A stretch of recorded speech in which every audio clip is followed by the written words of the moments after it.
सगल्या गोयंकारांक मोजो नमस्कार।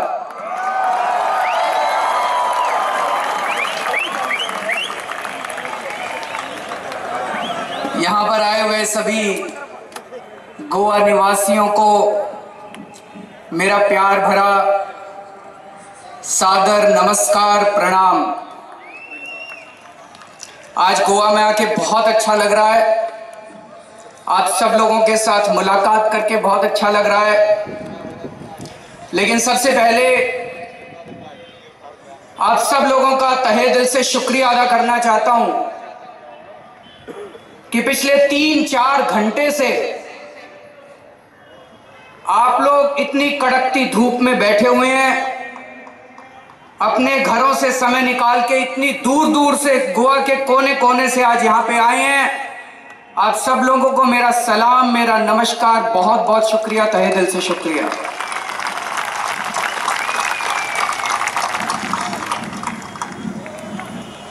दोस्तों, मैं एक आम आदमी हूं, बहुत छोटा सा आदमी हूं, बहुत सामान्य इंसान हूं मैं। आप ही लोगों की तरह एक आम आदमी हूं, आप ही लोगों में से एक आम आदमी हूं। आप सब लोगों की तरह कुछ साल पहले तक मैं भी रोज सवेरे उठता था, तैयार होता था, दफ्तर जाता था, शाम को दफ्तर से घर आता था। बीवी है, 2 बच्चे हैं, माँ बाप साथ रहते हैं, परिवार पाल रहे थे एक आम आदमी की तरह।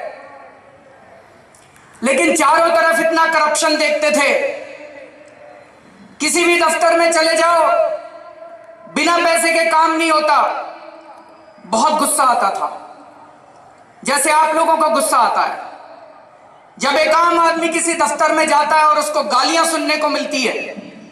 जब तक वो पैसा ना चढ़ा दे तब तक उसकी बेइज्जती की जाती है, उसको गालियां दी जाती है।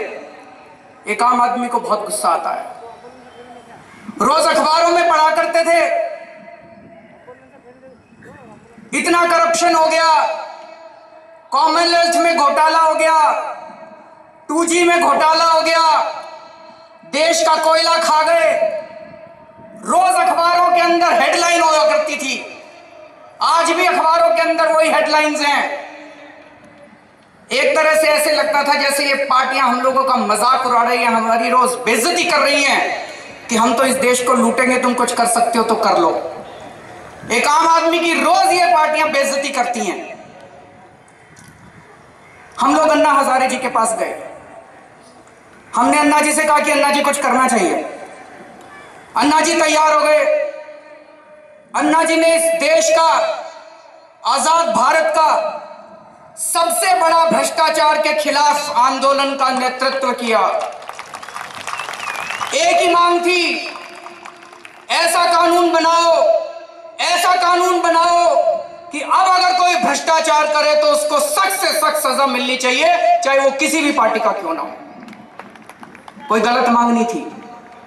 रोज भ्रष्टाचार की खबरें पढ़ते थे, रोज गुस्सा आता था। तो अन्ना जी कोई गलत मांग नहीं कर रहे थे कि एक लोकपाल बिल पास करो। लेकिन इन कांग्रेस और बीजेपी वालों ने कानून पास नहीं किया। इन्होंने मजाक उड़ाया। सारा देश सड़कों के ऊपर था।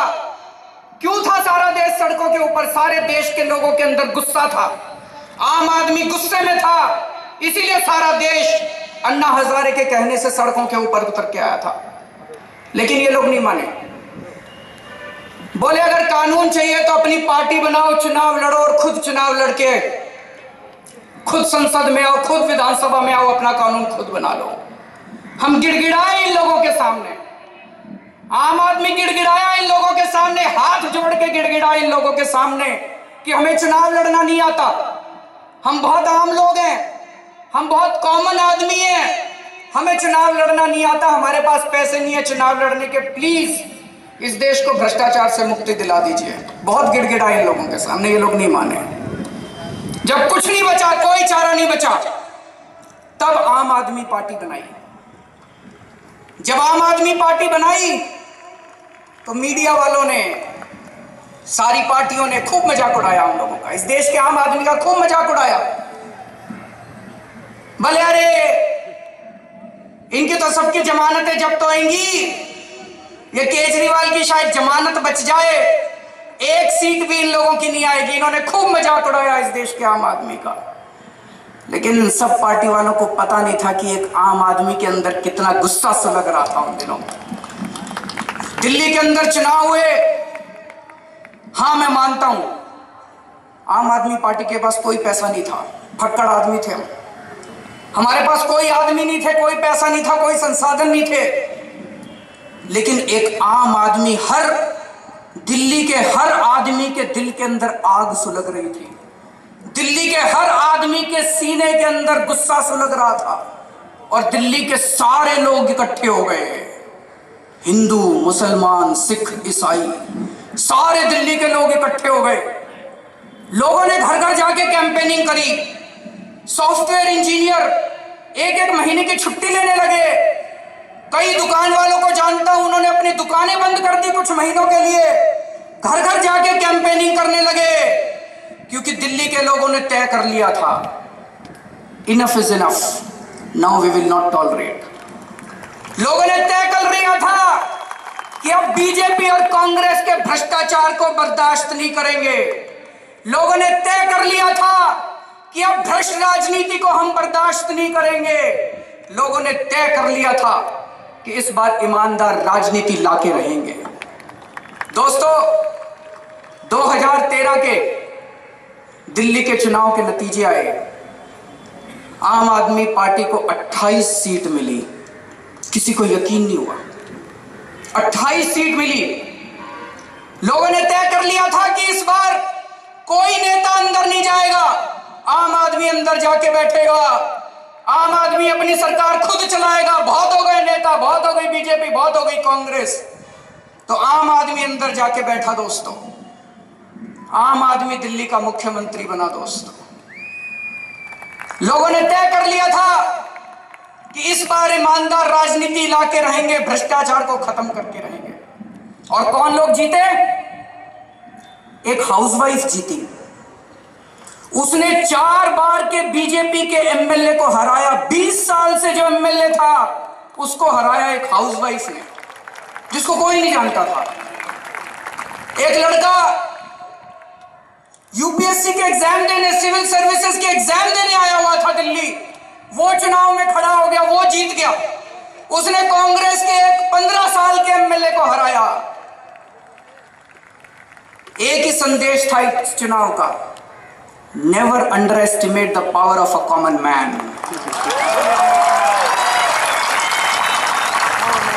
एक आम आदमी की ताकत को अंडर एस्टिमेट करने की जरूरत मत करना।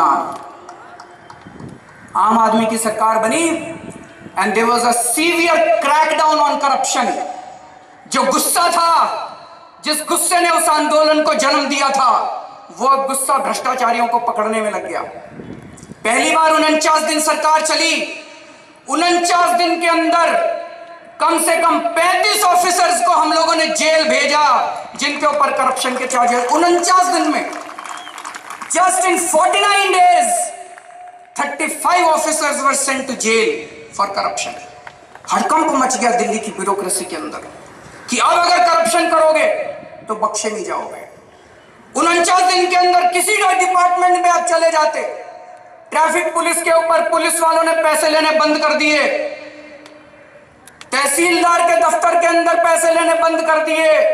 किसी दफ्तर में आप जाते थे, लोगों को डर लगता, अब आम आदमी की सरकार है, आम आदमी बैठा है अंदर, जरूरत नहीं करते थे पैसे लेने की। लेकिन सबसे बड़ी बात हुई उस 49 दिन की सरकार में, इस देश के सबसे ताकतवर आदमी मुकेश अंबानी के खिलाफ एफआईआर दर्ज की गई।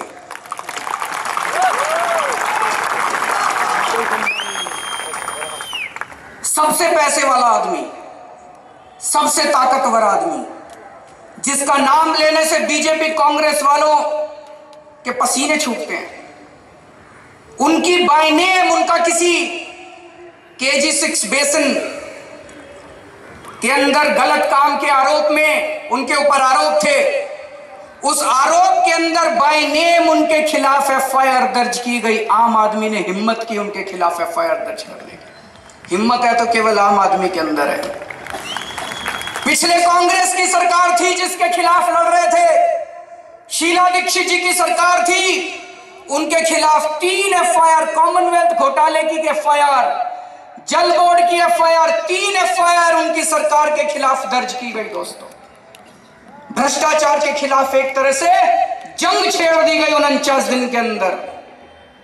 उसके बाद हमारी सरकार चली गई, हमारी सरकार गिर गई।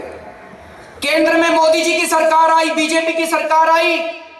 हमें लगा कि जो केस हम करके गए हैं शीला दीक्षित जी के खिलाफ, कांग्रेस वालों के खिलाफ जो केस हम दर्ज करके गए हैं, हमें पूरी उम्मीद थी कि भारतीय जनता पार्टी वाले, उस टाइम दिल्ली में राष्ट्रपति शासन था, कि भारतीय जनता पार्टी वाले उन केस को आगे बढ़ाएंगे और उनको सजा दिलवाएंगे।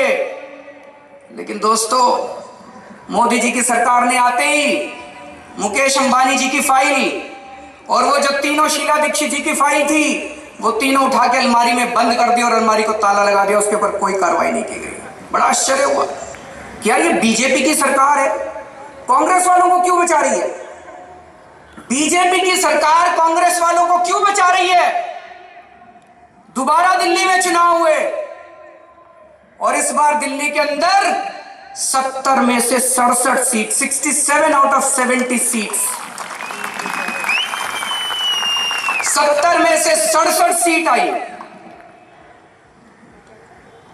I think people comprehensively and completely rejected BJP and Congress, both the parties. दोनों को पूरी तरह से साफ कर दिया लोगों ने। बताते हैं, भारत को छोड़ो, पूरी दुनिया के अंदर ये एक इतिहास है। इतना बड़ा मैंडेट शायद दुनिया भर में कभी नहीं आया। 70 में से 67 सीट कभी नहीं आया। I think it is divine. जब आप सच्चाई के रास्ते पे चलते हैं तो इस कायनात की सारी शक्तियां आपकी मदद करती हैं। The whole universe, all the forces in this universe support you. सब लोग आपकी मदद करते हैं। फिर से हमारी लड़ाई शुरू हुई करप्शन के खिलाफ, फिर से क्रैकडाउन हुआ करप्शन के खिलाफ। जो फाइलें उन्होंने अलमारी के अंदर बंद की थी, वो फाइलें हमने निकाली, रिलायंस के ऑफिसर्स को समन करना चालू किया, शीला दीक्षित जी के खिलाफ जो केस थे उसके ऊपर कार्रवाई करनी चालू की। 4 महीने के अंदर हमने खूब सारे ऑफिसर्स को जेल भेजना चालू किया। फिर से वही करप्शन बंद हो गई दिल्ली के अंदर। लेकिन पिछले साल 8 जून को नरेंद्र मोदी जी ने पैरामिलिट्री फोर्सेस भेजकर दिल्ली की एंटी करप्शन ब्रांच के ऊपर कब्जा कर लिया। आज तक आपने कभी नहीं सुना होगा केंद्र सरकार अपनी आर्मी भेज के राज्य सरकार के ऊपर कब्जा कर ले। हम पाकिस्तान हैं? हम फॉरेन कंट्री हैं? बीजेपी की सरकार ने, नरेंद्र मोदी जी ने हमारी एंटी करप्शन ब्रांच के ऊपर, उस बिल्डिंग के ऊपर सेंट्रल फोर्सेस भेज के कब्जा कर लिया ताकि हम एंटी करप्शन के एफर्ट्स ना कर सके। अच्छा चलो, आपने कब्जा कर लिया, आप कुछ कर लो, आप करप्शन दूर कर दो, हमें भी नहीं करने देंगे, खुद भी नहीं करेंगे। कब्जा किया और तुरंत वो चारों फाइलें उठा के अलमारी के अंदर दोबारा बंद कर दी उन्होंने।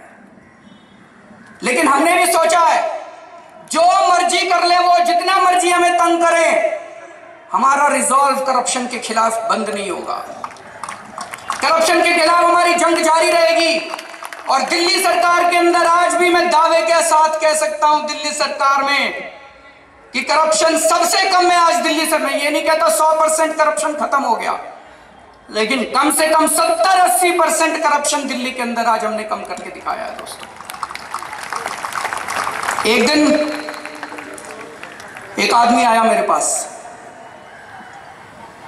कहता है सर आपके फूड मिनिस्टर पैसे मांग रहे हैं। मैंने कहा झूठ बोल रहे हो तुम, सबूत दो।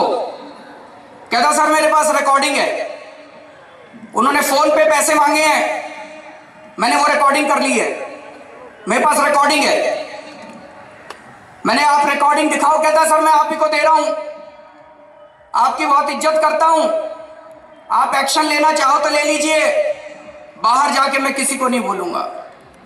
किसी को नहीं पता था, इन मीडिया वालों में से किसी को नहीं पता था, ऑपोजिशन वालों को भी किसी को नहीं पता था इस बारे में। मैंने मनीष को बुलाया, हम दोनों ने रिकॉर्डिंग सुनी। वो आवाज तो हमारे मिनिस्टर की थी। वो फोन के ऊपर किसी से 6 लाख रुपए मांग रहे थे। बाहर किसी को नहीं पता था। अगर हम चाहते उसको दबा सकते थे। हमने 2 घंटे के अंदर प्रेस कॉन्फ्रेंस बुलाई, उस मंत्री को अपनी कैबिनेट से बर्खास्त किया और उसको पूरे मामले को मैंने खुद सीबीआई को हैंडओवर कर दिया। आज तक भारत के इतिहास में कभी ऐसा केस नहीं हुआ होगा कि किसी सरकार ने खुद अपने आप अपनी मर्जी से, बिना किसी दबाव के, बिना किसी को पता चले, खुद अपने मंत्री को कैबिनेट से बर्खास्त करके और सीबीआई को मामला सौंप दिया हो। यहां तो ऐसे ऐसे धुरंधर बैठे हैं कि पूरी मीडिया चिल्लाती रहती है चोरी हो गई, चोरी हो गई, चोरी हो गई।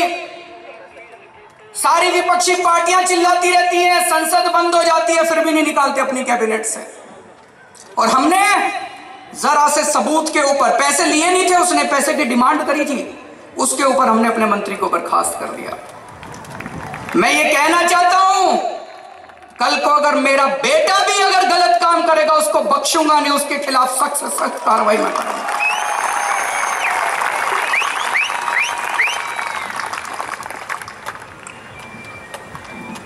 दिल्ली के अंदर प्राइवेट बिजली कंपनियां हैं। दिल्ली में जो बिजली सप्लाई होती है वो कुछ प्राइवेट कंपनियां करती हैं।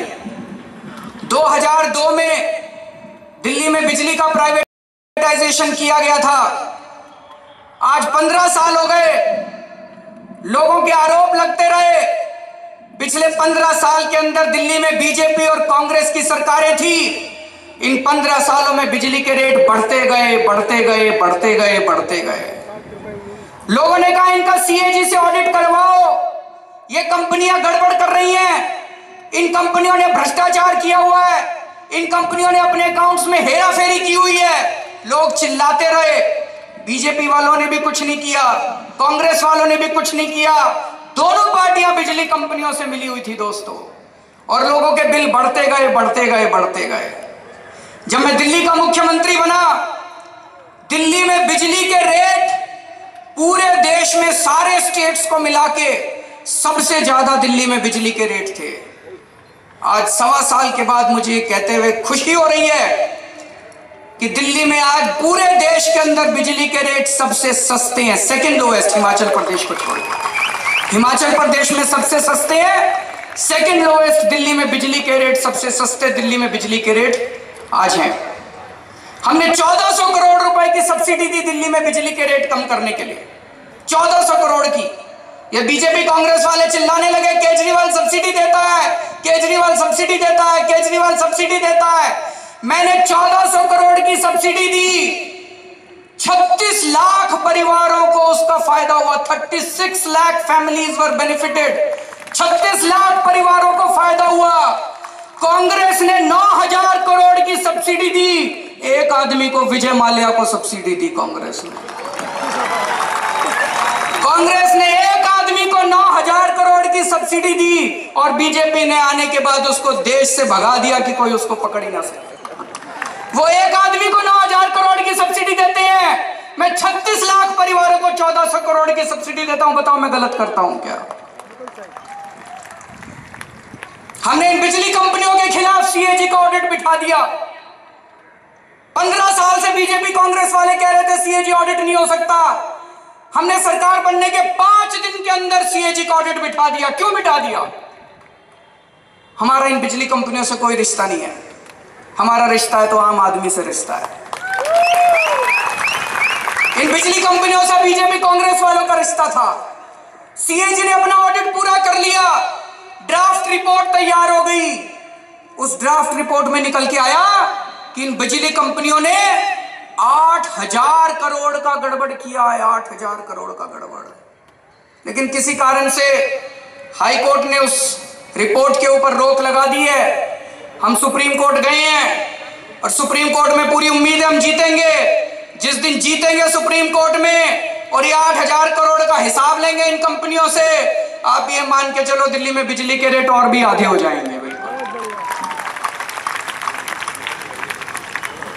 दोस्तों, ये सारा ईमानदार राजनीति का कमाल है, क्योंकि आज दिल्ली के अंदर एक ईमानदार सरकार है और सारे दिल्ली सरकार के ऑफिसेज में मैसेज है कि जो ईमानदारी से काम करेगा उसको इनाम मिलेगा और जो बेईमानी करेगा उसको जेल मिलेगी। दिल्ली के अंदर अभी एक फ्लाईओवर बना।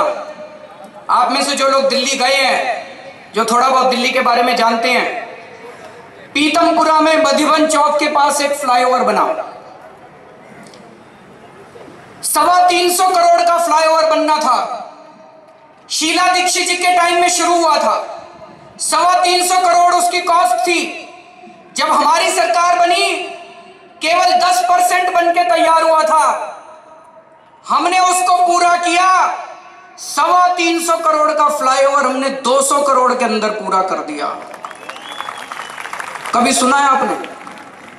आजाद भारत के अंदर पिछले 65 साल में हमने ये तो सुना है 300 करोड़ की चीज बनते बनते बनते बनते 1,500 करोड़ में बनती है।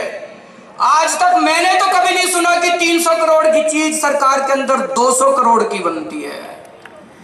अभी अखबार में हो सकता है आप लोगों ने पढ़ा हो, फरवरी के महीने में प्रधानमंत्री जी बिहार में एक फ्लाईओवर का उद्घाटन करने गए थे, हाजीपुर में। वो फ्लाईओवर 6 साल पहले बनना चालू हुआ था। बनते वो 600 करोड़ का फ्लाईओवर बनना था। बनते बनते बनते बनते वो 600 करोड़ का फ्लाईओवर 3,000 करोड़ में बनके पूरा हुआ। बिहार का फ्लाईओवर 600 करोड़ का फ्लाईओवर 3,000 करोड़ में बनके पूरा हुआ। दिल्ली का फ्लाईओवर 325 करोड़ का फ्लाईओवर 200 करोड़ के अंदर बनके तैयार। यह ईमानदार राजनीति का कमाल है। और ये एक फ्लाईओवर नहीं, अभी कल एक फ्लाईओवर का उद्घाटन मैं करके आया हूं दिल्ली में। 65 करोड़ का बनना था, हमने 45 करोड़ का बना दिया। अभी पिछले महीने दिल्ली में मंगोलपुरी में हमने इंडस्ट्रियल ट्रेनिंग इंस्टीट्यूट का उद्घाटन किया। 24 करोड़ की बननी थी, हमने 16 करोड़ की बना दी। दिल्ली के अंदर हम खूब सारी मोहल्ला क्लिनिक बना रहे हैं। पहले दिल्ली में डिस्पेंसरी 5 करोड़ की बना करती थी, हम 20-20 लाख की डिस्पेंसरी बना रहे हैं, एयर कंडीशनड डिस्पेंसरी। ये ईमानदार राजनीति का कमाल है। आज दिल्ली की गवर्नेंस की चर्चा पूरे देश, पूरी दुनिया के अंदर गवर्नेंस की चर्चा हो रही है। वॉशिंगटन पोस्ट, अमेरिका का सबसे बड़ा अखबार, वॉशिंगटन पोस्ट दिल्ली की सरकार की तारीफ कर रहा है। हमने दिल्ली के गरीब इलाके के अंदर एक डिस्पेंसरी बनाई, आम आदमी क्लिनिक, मोहल्ला क्लिनिक। 20 लाख रुपए की डिस्पेंसरी बनाई, air condition dispensary, very spick and span, sleek dispensary. उसमें 212 किस्म के टेस्ट होते हैं, सारे टेस्ट फ्री होते हैं। डॉक्टर बैठता है, कोई चार्जेस नहीं है। सारी दवाइयां वहां पे फ्री मिलती हैं और वहां लोग बहुत खुश हैं। एक गरीब इलाके के अंदर, झुग्गी झोपड़ी के अंदर लोगों को यकीन नहीं हो रहा कि ऐसी डिस्पेंसरी बन सकती है। वॉशिंगटन पोस्ट ने खबर छापी, can America learn from Delhi's मोहल्ला क्लिनिक्स।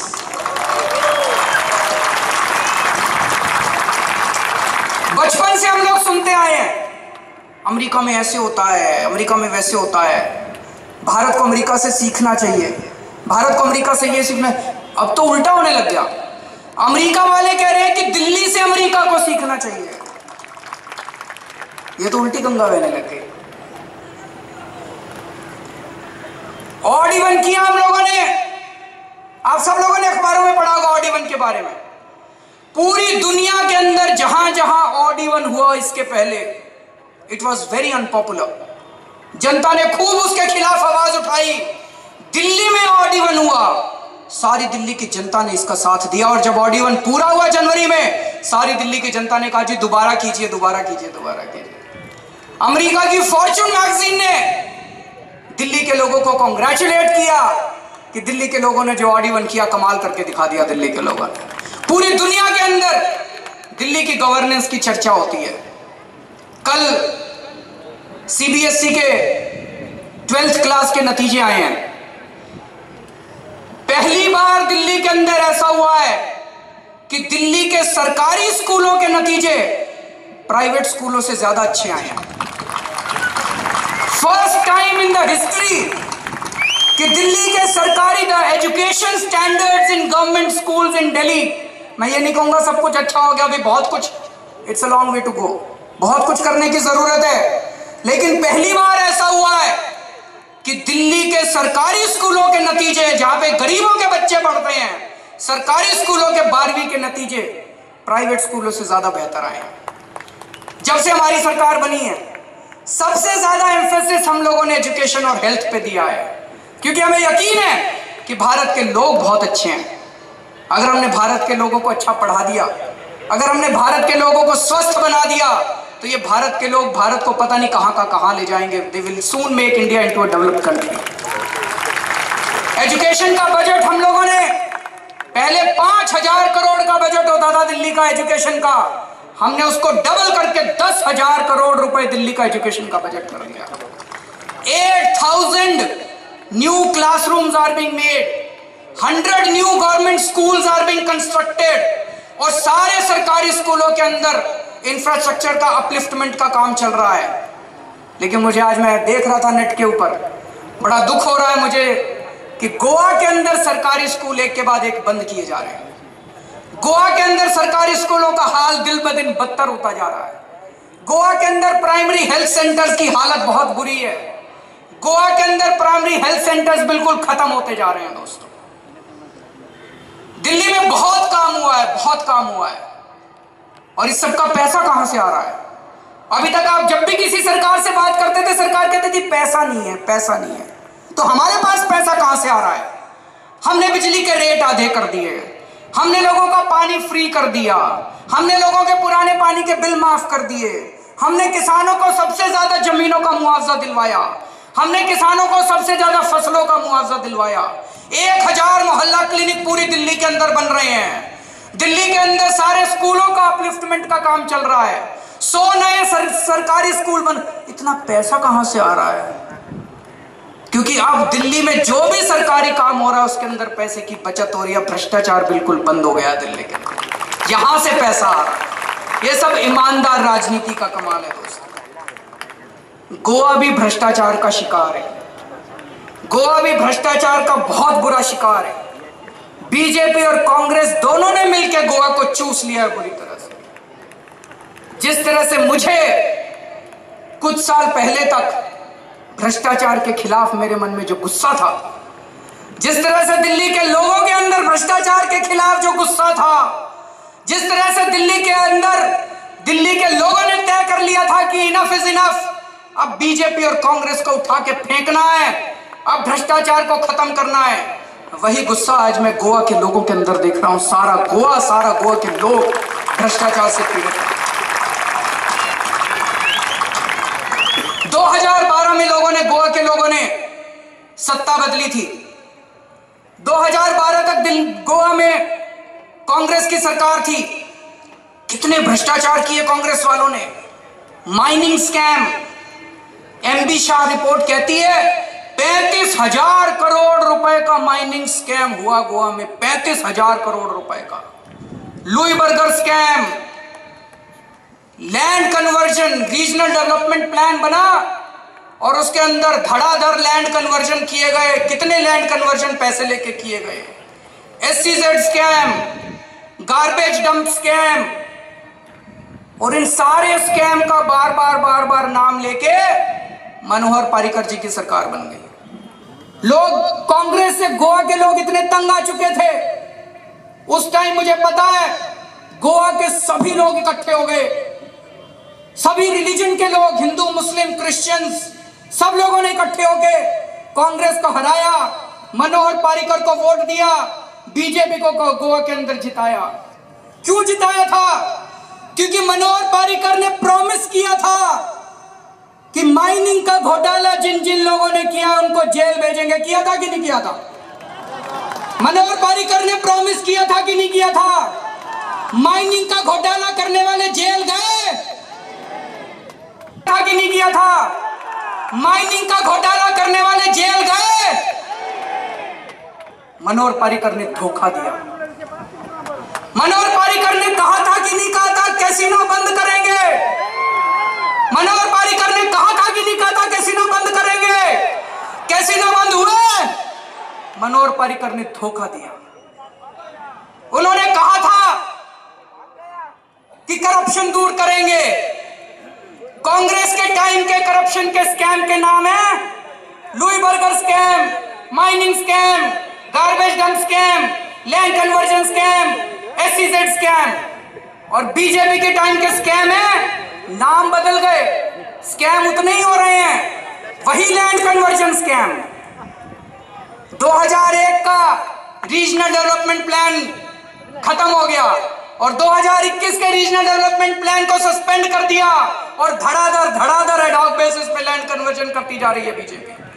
और अब बीजेपी के स्कैम है bitumen scam, beach cleaning scam, entertainment society of Goa scam. कुछ बदला? पहले कांग्रेस वाले पैसे खाते थे, अब बीजेपी वाले वही काम कर रहे हैं। गलत तो नहीं कह रहा? नहीं। कुछ बदला? सब वही को वही। अच्छा चलो बड़े बड़े स्कैम छोड़ो, एक आम आदमी की जिंदगी गोवा के अंदर मामलातदार, जब आप कांग्रेस के टाइम में मामलातदार के दफ्तर में जाते थे, पैसे दे के काम करवाते थे। आज बीजेपी के टाइम में जब मामलातदार के दफ्तर में जाते हैं, पैसे देने पड़ते हैं कि नहीं देने पड़ते? बिना पैसे के काम होता है? वही करप्शन। एक आम आदमी की जिंदगी में भी वही करप्शन। अगर मैं शीला दीक्षित जी के खिलाफ केस कर सकता हूं, अगर मैं मुकेश अंबानी जी के खिलाफ केस कर सकता हूं, तो मनोहर पर्रिकर कांग्रेस के टाइम में हुए भ्रष्टाचारियों को जेल क्यों नहीं भेज सकते? मेरा ये क्वेश्चन है।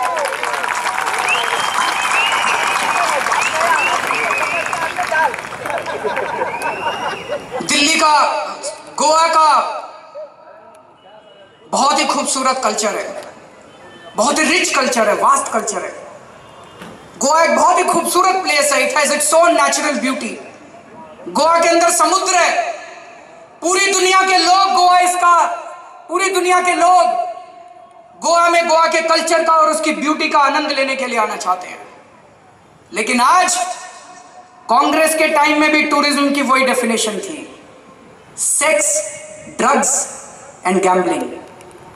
ये गोवा का कल्चर नहीं है, ये कांग्रेसियों ने किया। और आज बीजेपी के टाइम में भी टूरिज्म की वही डेफिनेशन है, सेक्स, गैम्बलिंग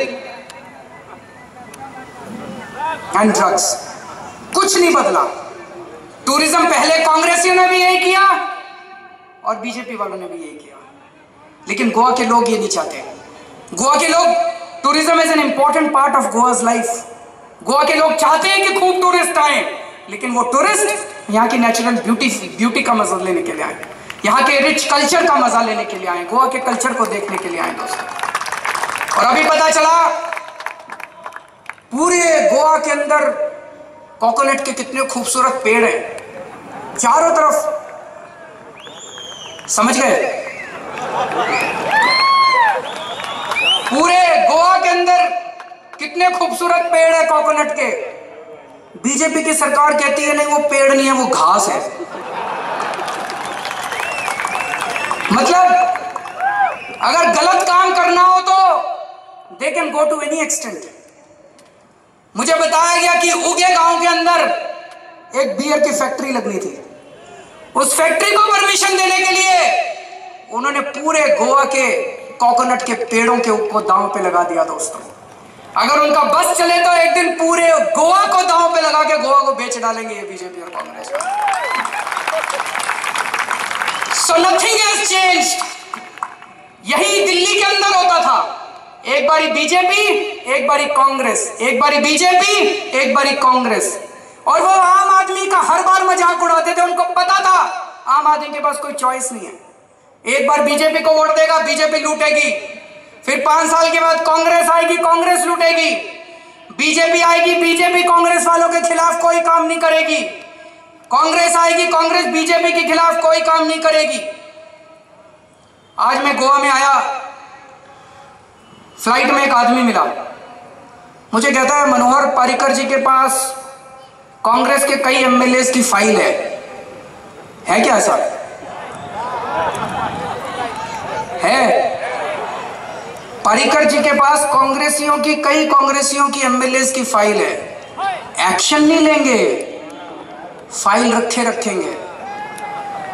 बीजेपी वालों के पास कांग्रेस वालों की फाइलें हैं, कांग्रेस वालों के पास बीजेपी वालों की फाइलें हैं। बीजेपी की सरकार बनेगी, कांग्रेस वालों को कुछ नहीं करेंगे।